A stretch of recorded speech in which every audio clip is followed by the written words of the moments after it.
네, 자, 여러분 이제 새로운 단어 넘어와서 공부를 해보도록 할게요. 17장이고요. 자발성, 엔트로피, 자유에너지.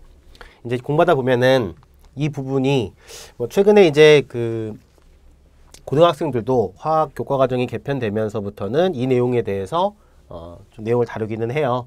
하긴 하지만 어쨌든 뭐 화학을 고등학교 과정에서 안 해보신 분들은 조금 생소할 수 있는 부분이긴 해요, 분명히. 근데 이제 요 단원에 해당하는 것이 이제 연력학 이렇게 부르는 그러한 이제 단원인데, 뭐 사실 뭐 연력학보다는 열화학,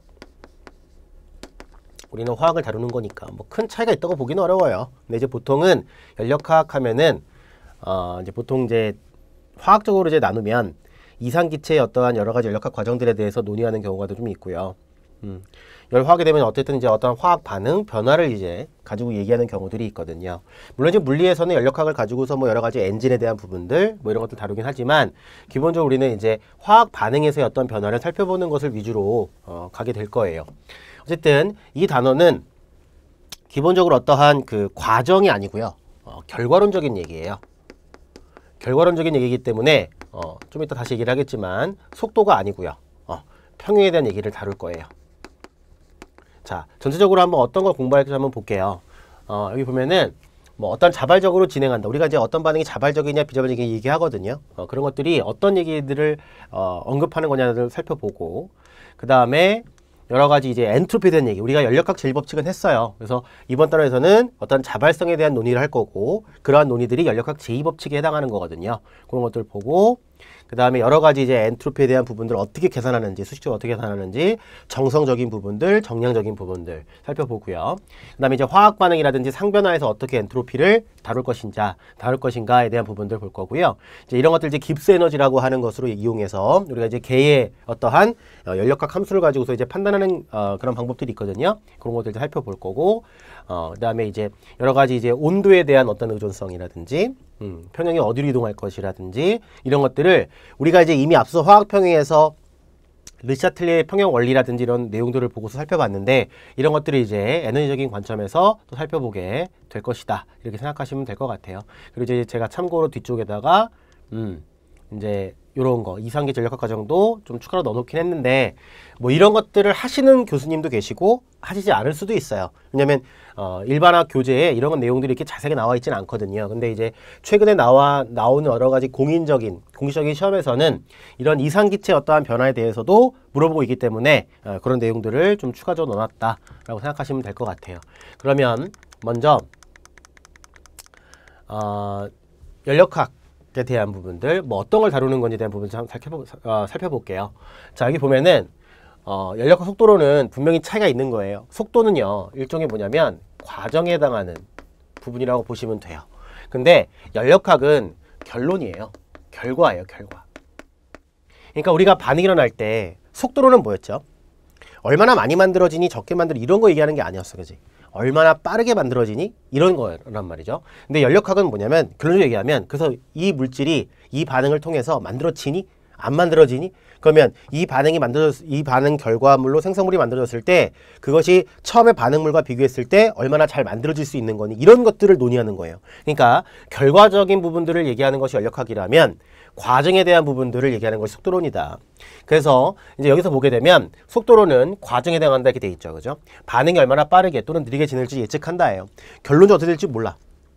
그리고 속도론은 지금 어느 시점에서 지금 반응이 일어나는 과정을 보고 있는 중인 거예요. 물론 우리가 연력학 다룰 때 나중에 뒤에서 이제 이런 것도 볼 거고요. 이제 깁스 에너지라고 하고, 얘는 이제 표준 상태에서 에너지 값인데, 이런 것들을 보고 어느 쪽으로 반응이 진행할지를 예측하는 거야. 근데 얘네들이 이제 방향을 예측해 주기는 해.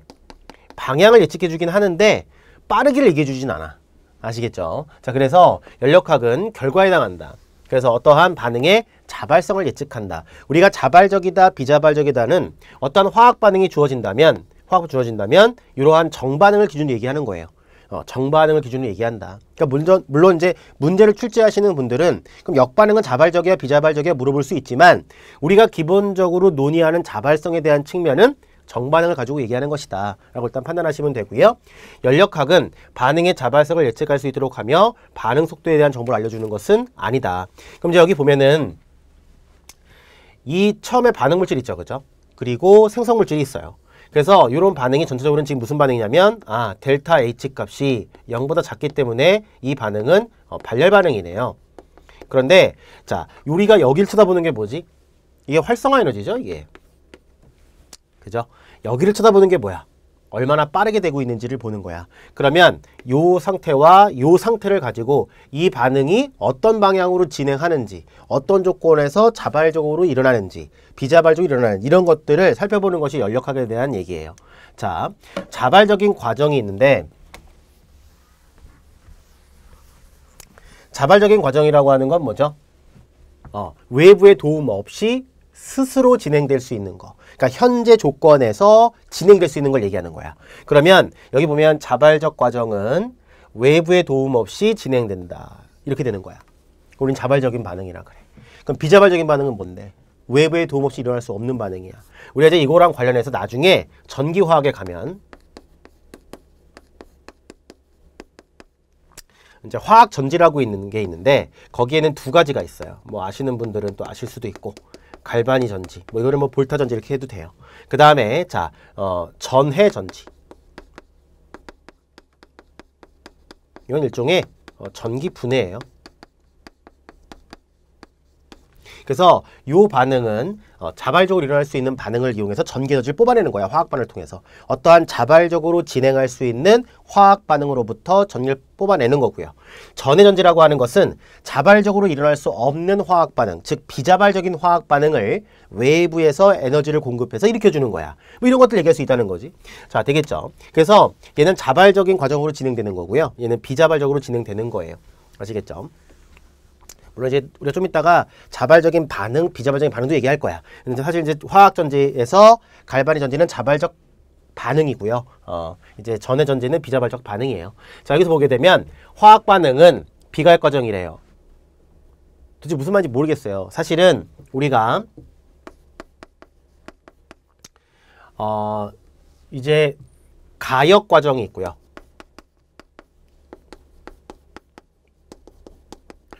이게 논의하는 게 조금 까다로워요, 사실은.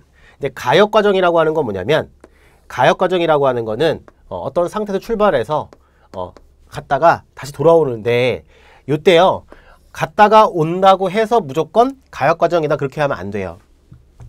만약에 어떠한 반응물이 있고 생성물이 있을 때 왔다 갔다 할 수 있다. 그럼 이거는 가역 반응이야.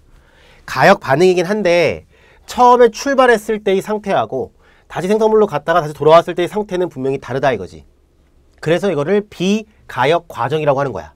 그러니까 이제 기본적으로 가역 과정이라고 하는 거는 없다고 보시면 돼요. 그냥 우리가 문제상에서 화학 문제를 얘기할 때 가역적으로 진행한다. 그러니까 가역 과정이다.